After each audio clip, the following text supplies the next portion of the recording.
तो हेलो दोस्तों, रीजनिंग के इस शानदार क्वेश्चन में आपका स्वागत है। तो पासे में E D B C D F E A, तो हमें खाली स्थान की जगह कुछ फाइंड आउट करना है। तो इसके लिए डी डी दोनों में सेम है, तो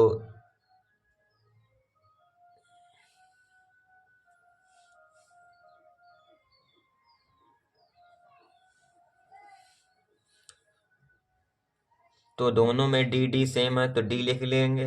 फिर डी को एंटी क्लॉकवाइज घुमाएंगे क्लॉकवाइज, तो डी को बी, बी से ई, इसी प्रकार डी से इसमें डी, डी के बाद एफ, एफ के बाद सी। तो अब डी की जगह पर कि हमारा ए नहीं है तो ए हो जाएगा। तो ए का संबंध हमारा डी से नहीं हो सकता, ई का संबंध सी से नहीं हो सकता।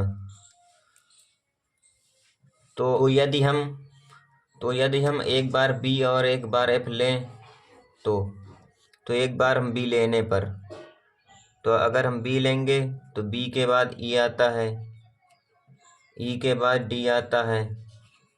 अब खाली स्थान की जगह पर बी रखेंगे तो बी के बाद ई आता है, ई के बाद ए आता है, जो हमारा इस प्रोसेस से मैच नहीं कर रहा, तो बी हमारा गलत ऑप्शन है।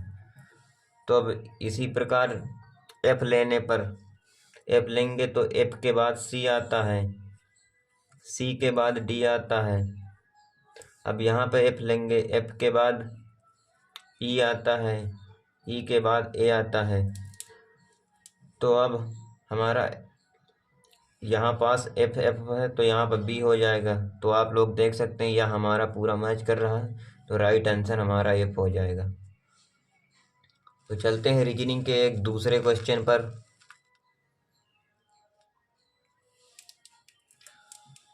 तो एस आई पी है, टी यू आर है, क्यू यू, तो हमें खाली स्थान की जगह पर कुछ फाइंड आउट करना है। तो इसको भी वैसे ही करेंगे। टी टी दोनों जगह कॉमन है तो कॉमन लिख लेंगे।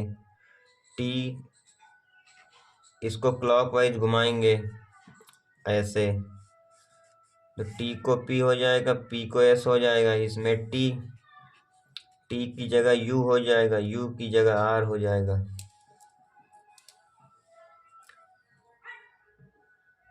तो अब हमारा टी दो बार है तो यहाँ पे हमें क्यों लिख देना होगा। तो यू का संबंध हमारा पी से नहीं हो सकता, क्यू का संबंध टी से नहीं हो सकता। तो अब हमें इन दोनों वैल्यू को फिर से यहाँ पुट करके लिखना होगा। तो यदि एक बार एस लेते हैं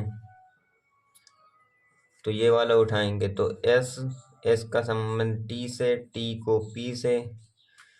इसी प्रकार यहाँ एस रखते हैं तो एस को क्लॉकवाइज घुमाएंगे तो क्यू आएगा, क्यू को फिर क्लॉकवाइज घुमाएंगे तो यू आएगा।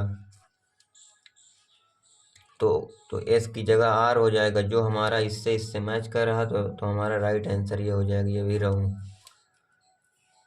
तो चलते हैं रीजनिंग के एक शानदार क्वेश्चन की ओर। और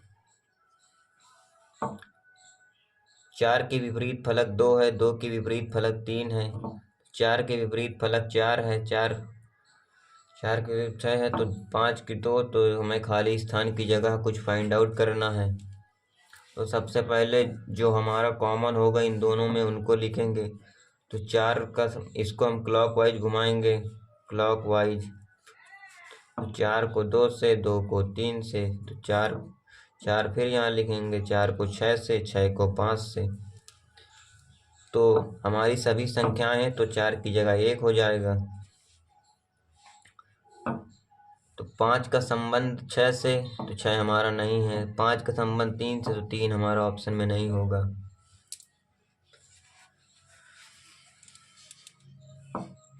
तो 2 का संबंध 2 से नहीं हो सकता। तो अब हम 1 और 4 को खाली जगह पर रख कर चेक करते हैं। तो यदि हम 1 रखते हैं एक रखते हैं तो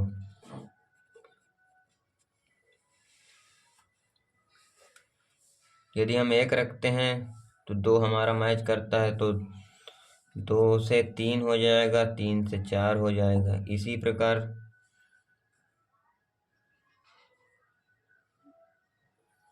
प्रकार 2 से 1 हो जाएगा, 1 से 5 हो जाएगा। तो अब 2 की जगह 6 होगा, जो हमारा इस फाउंडेशन से मैच नहीं कर रहा, तो ये हमारा गलत ऑप्शन हो जाएगा। तो ये हमारा राइट आंसर हो जाएगा।